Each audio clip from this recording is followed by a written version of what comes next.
when someone has a low sugar, they tend to have a stress response to it and are highly likely to have a high either immediately or in the next 24 hours.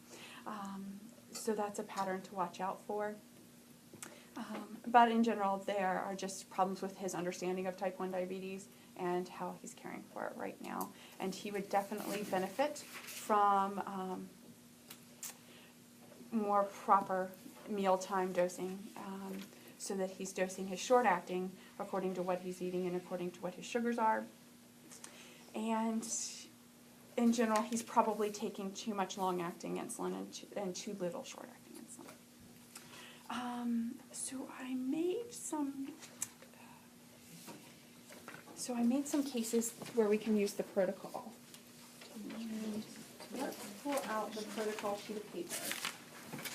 That's the last paper in the packet. And let's just run through what the recommendations are. So we all have this sheet of paper. Type 1, type 2 at the top. So when you're meeting a person, you want to identify whether they're type 1 or type 2. I think at this point we're really mostly working with type 2 diabetics for the protocol. And that really does simplify things because type 1s frequently have more highs and lows because they are insulin sensitive, versus type 2s tend to require higher levels of insulin and tend to be less insulin sensitive. And then we are working just on titrating the NPH or the Lantus, so you want to identify whether they're taking NPH or Lantus. Reasons that a physician may refer the patient to the program are listed here. So someone who is on oral agents but uncontrolled, they need to go ahead and start a long-acting agent. And that is a very good next step for your future practice. If someone is on metformin and they have a hemoglobin A1C of 10, no medicine's going to bring that down. They need long-acting insulin. A patient who's on insulin but still has hyperglycemia and isn't controlled, they may come see you. Patients who are on monotherapy, such as metformin alone, and they aren't a candidate for sulfonylurea or other therapies for various reasons, they may go ahead and start insulin. Patients who are self-monitoring at least 2 times a day, preferably more, but in order to be in the protocol, they're monitoring at least 2 times a day.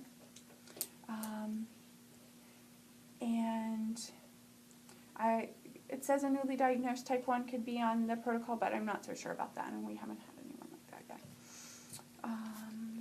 So the orders or the plan would be to continue any oral agents if applicable. The physician who refers to this program should have reviewed the oral agents and decided if the patient should continue. Most of the time when patients are on long-acting insulin, it's not going to hurt to continue their oral agents. You certainly want them to continue metformin. It improves their insulin sensitivity, and they will require less subcutaneous insulin. It's not going to be a bad idea to continue a sulfonylurea when they're on a long-acting insulin. Sulfonylureas act more at mealtime, and if we're just providing long-acting insulin, we're not getting mealtime coverage, so maybe that sulfonylurea will still have a little action. The sulfonylurea does depend on the pancreas's ability to make insulin, so the more the pancreas feels, the less it will be useful. And someone on a bolus insulin isn't going to benefit from a sulfonylurea. They've already proven that they don't make enough to keep up with mealtime. So you'll hear that the patient will be started on insulin, and you'll be told either the physician started on NPH or Lantus, how many times a day they recommended injecting, and how many units they recommended injecting. And you take that information, and then you call them weekly, and you ask how their sugars are doing, and obtain a glucose log from them over the phone. If their fasting morning sugars are elevated, you'll have instructions here to increase their insulin, assuming they've had no hypoglycemia that week. So, the basic outline of what you can do.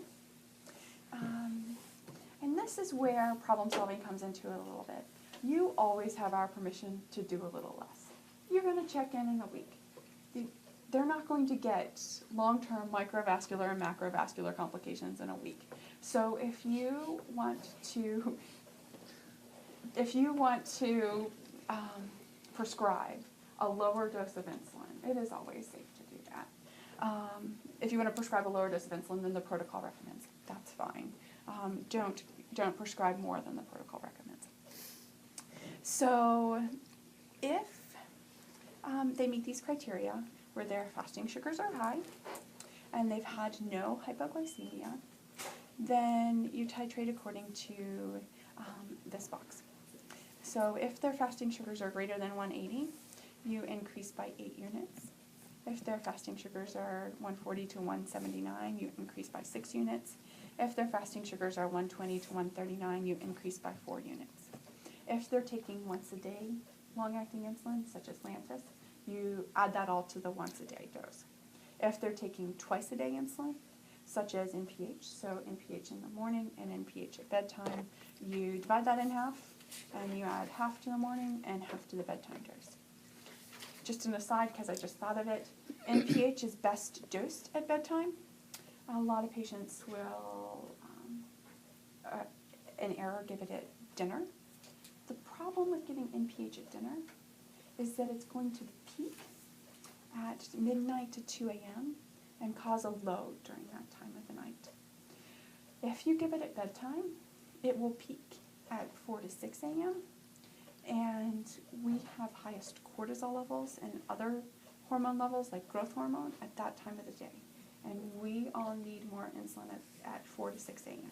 So you want to administer NPH at bedtime, not at dinner time. Let's see. So for type 2 diabetics, if the dose reaches 50 units and the fasting average is still greater than 180 and they've had no hypoglycemia, then you want to be more aggressive. So you want to titrate by 20%. So if they're getting 50 units a day and their average morning sugar is 200, you'll actually go up by 20%, which is 10 units a day. Continue to use the titration rate of 20% if the blood sugar remains greater than 180.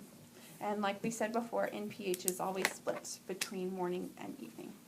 The protocol, you guys immediately identified that sometimes people require more NPH in the morning and less NPH at bedtime.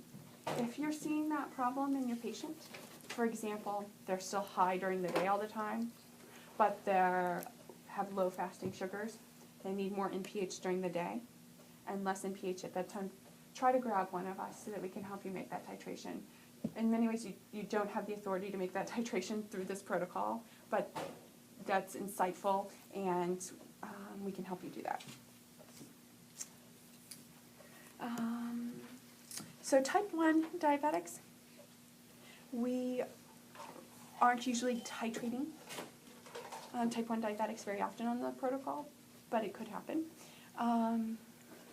So we'll need to give you an indication of whether they are insulin sensitive or insulin resistant. If someone is an insulin sensitive type 1 diabetic and they're on less than 20 units of basal insulin, you're only going to want to make a 10% increase at each visit. So let's say that someone has morning sugars of 200 and they're on 10 units of insulin. You know that they're pretty insulin sensitive, so you just want to increase by 1 unit and try 11 units for the next week and see how it works. If they're a little more insulin resistant, they probably need a dose greater than 20 units, but we can deal with that. If they're insulin resistant, why don't you just, for now, assume that a type 1 is insulin sensitive, and the endocrinologist who's prescribing the protocol can let you know if it's an insulin resistant type 1. But in general, most type 1 diabetics are going to be insulin sensitive, so let's leave it at that.